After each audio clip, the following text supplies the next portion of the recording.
اللہم صلی علی سیدنا و مولانا محمد وعلی آلہ وصحبہ وبارک وسلم۔ عموماً موٹیویشنل سپیکر دنیا میں جتنے بھی ہیں، چاہے وہ مسلم ہوں یا غیر مسلم، عموماً دیکھا یہ گیا ہے کہ وہ جب بھی مثبت اور منفی سوچ پہ لیکچرز دیتے ہیں تو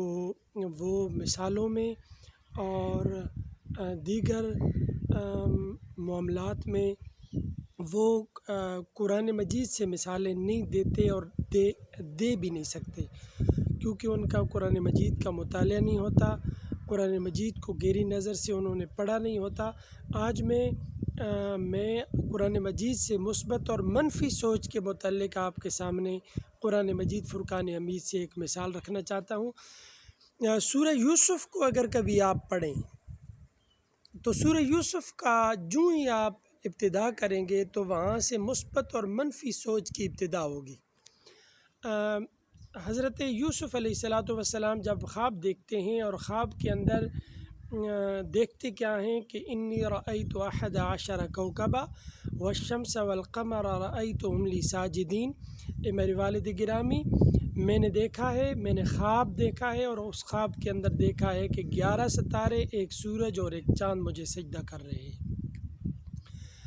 تو پہلی بات تو یہ ثابت ہوتی ہے کہ اہم ترین معاملات میں بیٹے کو باپ سے مشاورت کرنا ضروری ہے،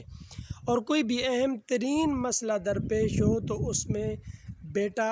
سب سے پہلے اپنے والد سے ذکر کرے، مشاورت کرے اور اس کے بعد دیگر لوگوں سے معاملات کرے۔ صرف باپ سے مشورہ نہیں کرنا بلکہ باپ کی ماننی بھی ہے۔ اور پھر آپ نے دیکھا کہ پورے سورہ یوسف اس پہ گواہ ہے کہ والد نے جب یہ خواب سنا تو والد نے کہا کہ یا بنی لا تقصص رؤیاک علی اخوتک، کہ یہ خواب اپنے بھائیوں کو بیان نہیں کرنی۔ کیوں نہیں بیان کرنی؟ فیکیدوا لک کیدا، وہ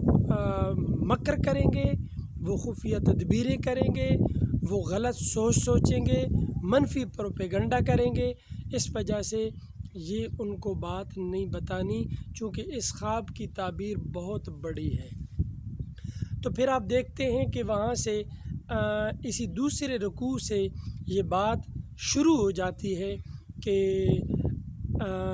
وہ یوسف علیہ السلام کے جو بھائی ہیں وہ کہتے ہیں کہ ہم بھی یعقوب کے بیٹے ہیں، ہم بھی بیٹے یعقوب کے ہیں، لیکن اس کی شان اتنی کیوں ہے، اس کا مقام اتنا کیوں ہے، اس کی عظمت اتنی کیوں ہے، باپ اس سے محبت اتنی کیوں کرتا ہے؟ تو وہ منفی سوچیں شروع ہو گئیں، منفی سوچیں شروع ہوئیں، اور یوسف علیہ السلام کے بارے میں برا سوچتے سوچتے، منفی پروپیگنڈے کرتے کرتے، منفی سوچتے سوچتے یہاں تک پہنچ گئے کہ معاذ اللہ یوسف علیہ السلام کو مارنے کا ارادہ کر لیا۔ قال قائل منہم لا تقتلوا یوسف والقوہ فی غیابۃ الجب، کہ اسے قتل نہ کرو، اسے گہرے کنویں کے اندر ڈال دو۔ یہ مختلف میٹنگز ہوئیں۔ ایجنڈا، اس میٹنگ کا ایجنڈا کیا تھا؟ میٹنگ کا ایجنڈا تھا کہ یوسف کو اس کے باپ سے دور کیسے کیا جائے۔ سب سے بڑی تکلیف تھی، جب کسی سے کوئی تکلیف ہوتی ہے تو منفی سوچیں پھر پروان چڑھتی ہیں، منفی سوچیں جب پروان چڑھتی ہیں تو پھر دیکھا اور سوچا جاتا ہے کہ میرے ساتھ منفی سوچوں میں، میرے ساتھ ان سوچوں پہ متفق کون ہے۔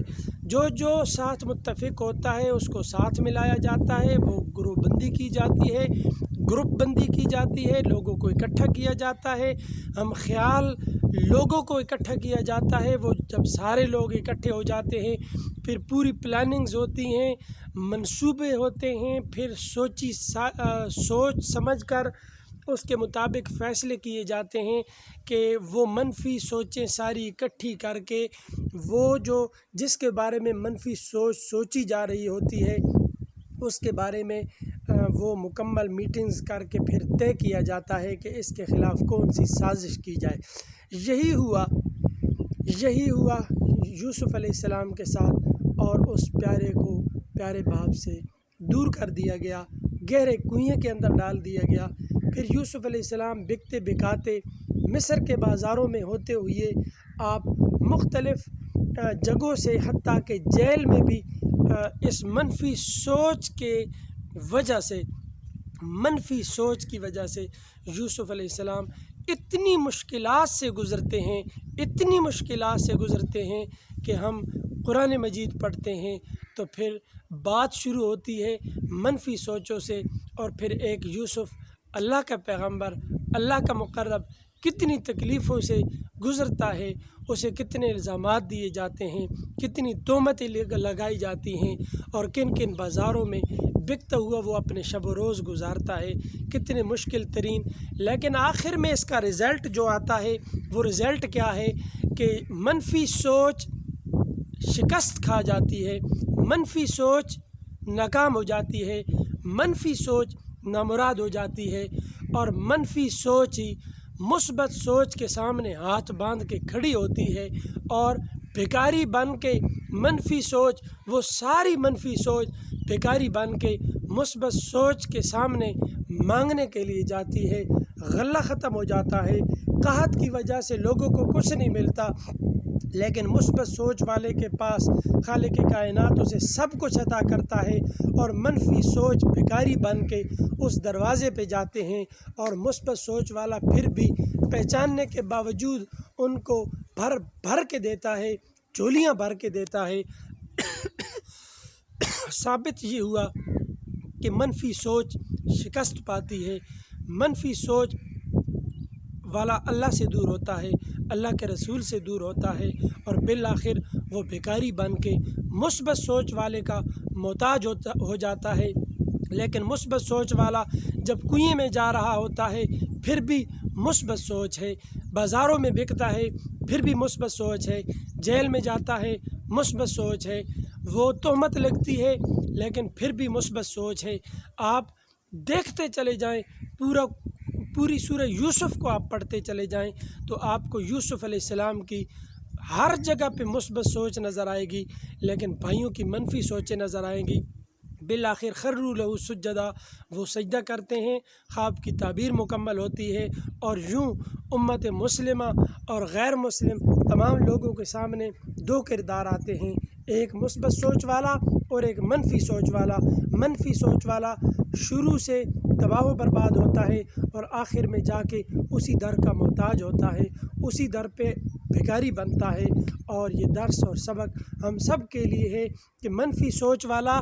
اللہ سے دور ہو جاتا ہے، شریعت قرآن سے دور ہو جاتا ہے، اللہ کے محبوب علیہ السلام سے دور ہو جاتا ہے، اور مثبت سوچ والا کامیاب و کامران ہو جاتا ہے۔